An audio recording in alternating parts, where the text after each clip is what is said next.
Ganda na nga oh. Ganda na nga guys. Ang lalaki na niya. Wala na nga sa area eh. Whoops! Ang lakas tumalon oh.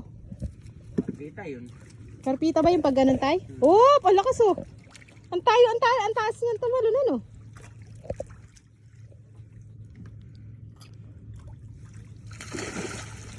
Oh, ang lakas oh.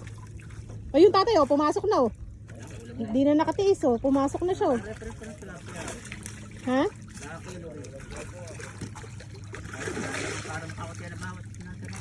Ano kaya? Makakapagbenta na ba tayo ng maganda-ganda niyan tayo?